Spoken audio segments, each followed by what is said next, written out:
And then give thanks. Gratitude and grief can sit side by side and both belong at the table. Invite each person to name something they're thankful for, no matter how small. It might be a friend who has stepped in to help. It might be a new tradition that you've created, or simply God's faithful presence through every hard day. Welcome to Raising Fatherless Kids, where we believe that God is a father to the fatherless. God is a father to the fatherless. God is the father to the fatherless. God is a father to the fatherless. Welcome to the Raising Fatherless Kids podcast. I'm your host, Lori Apon. Ladies, I'm so glad you joined us today. We are on a new adventure of bringing the audio version of the podcast to YouTube. So thank you for joining us. And if you just found us, I'm so glad you did. The whole purpose of this podcast is to give encouragement for single and widowed moms who are raising children with an absent dad. And that absence might be due to death, divorce, or desertion. And I'm here to give you hope that God promises to be a father to the fatherless. And ladies, tomorrow is Thanksgiving. It's a day that is normally full of fun, festivities. We look forward to family gatherings, and our hearts are full of gratitude. But what if you're being honest, you're not feeling it this year? Perhaps you're in the early weeks or months of grief and loss. Or perhaps you're in a season that's full of questions and you're wrestling and you're completely overwhelmed. So let's talk. There are times when what used to be will never be the same again. And you can't muster the strength to push through, but when you have children, you must muster through. And so today we're going to talk about what it means to prepare your heart for tomorrow's table. How God's grace can meet you right where you are, and how His presence can fill even the quiet spaces of grief with a peace that surpasses understanding. So why don't you pour yourself a cup of coffee, take a deep breath, and let's lean in together for a few moments of hope as we talk about grace for tomorrow's table. Thanksgiving can be a complicated day when there's an empty chair and there's not a husband or a dad sitting in it anymore. When family gathers without him and the absence is felt, interactions might be strained, or it might highlight the need for your guy. And for some, this is the first year that you're experiencing Thanksgiving without him. And so every tradition feels tender and unfamiliar. For those of you who have experienced several Thanksgivings already, and you've already done this a few times, the pain still lingers. And even though it's not as sharp and cutting, the absence is felt. And so God knows, He understands, and He sees the fresh tears and those silent sighs.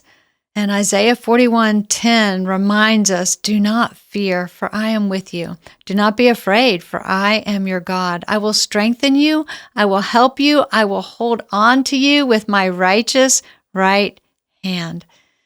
So moms, this year, instead of rushing to make the day normal, because it won't be, allow space for grace. Grace for your heart, grace for your children, grace for others, and grace for the new chapter that God is writing for you. By now, the day before Thanksgiving, you have considered options of how to make it through tomorrow. Maybe you decided that you're going to pretend all is well and you're going to smile and nod and just keep everything the same. That's one option. Another option is to withdraw and to isolate, to gather your children and to go somewhere away from everyone else. And that's not always a bad idea. You might want to change it up. Spend the day with friends instead of family if you're experiencing some disunity. Remember, grief impacts us all. And you may be in a time where everyone's grieving, and so God is going to lead you. But no matter what you have decided for tomorrow, remember that God is with you. And so let's talk about some ways that you can prepare your heart before you set that table. If this is your first year, I would encourage you to take some time to talk with your children about what to expect and what you don't know to expect. I remember my first year, we headed south. We went to Disney World. It was a great distraction, but the dull ache and sorrow was still in my heart, even though we were 6 months in. And I'll give you a tip for those of you who've experienced loss by death, or really, divorce isn't my experience, but sometimes the grief from a loss doesn't even begin till you're 6 to 9 months in.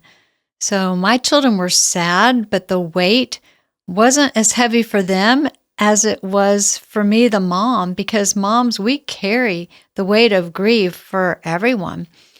And I was surprised that Christmas music was really painful. For some of you, it might bring comfort, but for me, it was too hard.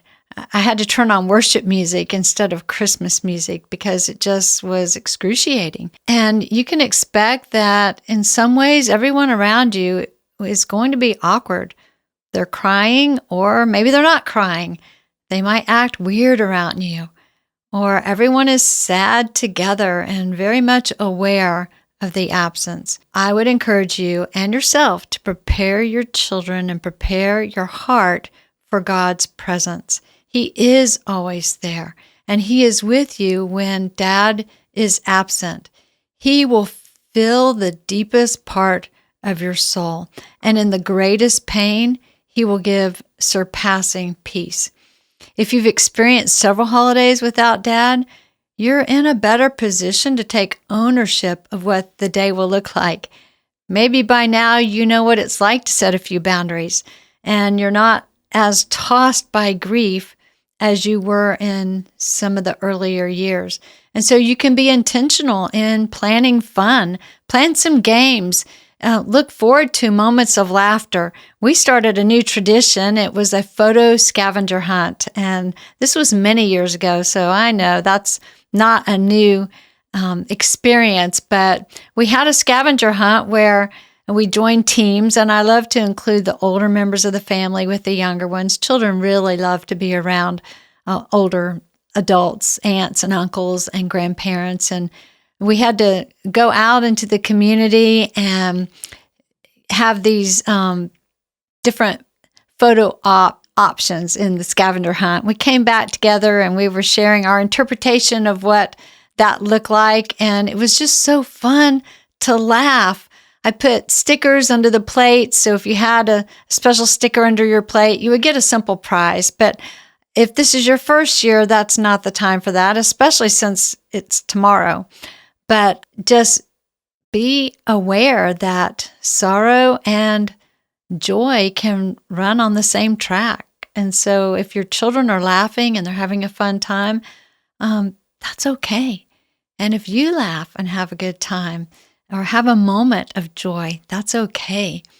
And while you have help and support, you might want to ask for others to help you put up your Christmas tree so you're not doing it alone. Or maybe you already have that tree up, because I know many have their tree up starting in November.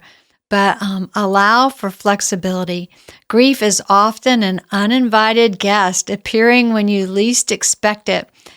It might be a familiar smell, sound, a sight that can take you quickly back to the one you love, to a special memory that you cherish. And if this happens, take a deep breath, whisper a prayer, step away and shed some tears, and trust God.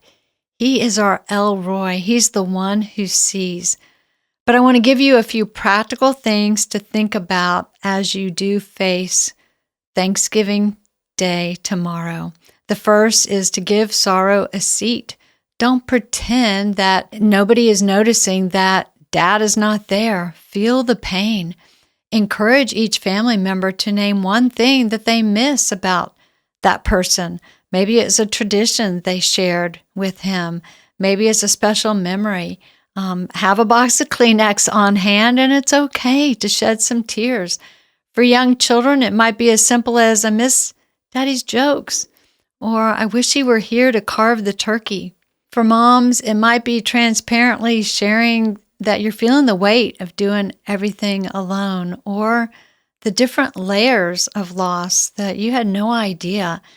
And so this is a special time. It's a meaningful time, but you don't want to surprise family and friends with this. They might not be ready for this kind of sharing. So if you're thinking that you'd like to do this, again, this is probably if Thanksgiving is in your home, or if you're with a family member, you might want to share this idea in advance so no one's surprised with the invitation being brought into a time of reflection. And this doesn't have to take place right before the meal. You could plan it for later when you're having dessert and coffee and the day is starting to quiet down. But keep in mind, there are going to be football games going on and other things taking place. But the main thing is to remember the truth that God is not distant from sorrow. Isaiah 53:3 describes Jesus as a man of sorrow, acquainted with grief. And so naming your grief is not dwelling on pain. It's inviting God into the place that hurts, inviting him into your suffering. And then give thanks. Gratitude and grief can sit side by side and both belong at the table. Invite each person to name something they're thankful for, no matter how small. It might be a friend who has stepped in to help. It might be a new tradition that you've created, or simply God's faithful presence through every hard day. For children, help them to see evidence of God's present care. This is so important. They might just be able to say, I'm so thankful to be with Grandpa today. He comforts me. Or I'm so thankful for the friends who have been bringing dinner and bringing meals. Gratitude doesn't minimize our loss. It magnifies God's goodness even in the midst of it. And then you want to have a perspective that goes beyond grief and gratitude, and that's a perspective of hope. It's a confident expectation that God will continue to care for you. Encourage everyone to name one thing they are trusting God for in the days ahead. It might be strength. It might be joy. Maybe it's provision. Single mom, your days ahead of Christmas, where that famous tune in Christmas Shoes that Mom makes Christmas good at our house. And you don't know how you're even going to be able to buy a gift for your children. And so you're trusting God. You're trusting him for direction as you are in a whole new chapter of life. And you're also trusting him to bring healing. Remind your children of the promise from Isaiah 41:10 that says, "Fear not, for I am with you. I will strengthen you. Yes, I will help you." This perspective turns that empty chair into a reminder of God's ongoing story. He is still writing a beautiful story for your life with love, compassion, and purpose. If reflecting in that way is uncomfortable, you might want to plan for a silent way to mark that moment. Maybe you're just going to light a candle to honor your loved one and the memory of when they were here and thanking God for his presence. Loss by divorce definitely presents other challenges, but God will give you creativity as you're blending family, and this is all new, but God is with you. You might want to place a small symbol at the table. Maybe you have a framed picture of a happy Thanksgiving from the past, a flower on the empty chair, and you may not want to have an empty chair. Maybe that makes it too hard, but a way to quietly recognize that there's an absence, but looking to God's presence and looking to his comfort. You can speak this without words, and it still honors the memory. And ladies, you might not need to do this 2 or 3 years down the road, but the first few years, it's something that you feel is important to recognize that Daddy's not here. You might want to have a meaningful table devotional. And this can be as simple as having some small cards placed at each place setting that offers some quiet comfort without drawing attention to the absence. You might have something simple as a verse, maybe Lamentations 3:22 through 23, that says, "The steadfast love of the Lord never ceases. His mercies are new. They never end, and they're new every morning. Great is thy faithfulness." I know God is going to be with you, Mom. I'm praying for you, and I really believe that God is going to be there. Yes, you're going to shed some tears. Yes, you're going to feel the absence. But I pray that what God will give you courage to walk through this really tender day. And it will take courage. But God will meet you and your children with grace, with surprising strength that comes when we are weak, and with His love. I pray the empty chair will always be a reminder that, yes, when we experience absence, we can experience the presence of God, who promises to be a defender of the widow and a father to the fatherless. And so may you look to Him tomorrow and feel His embrace.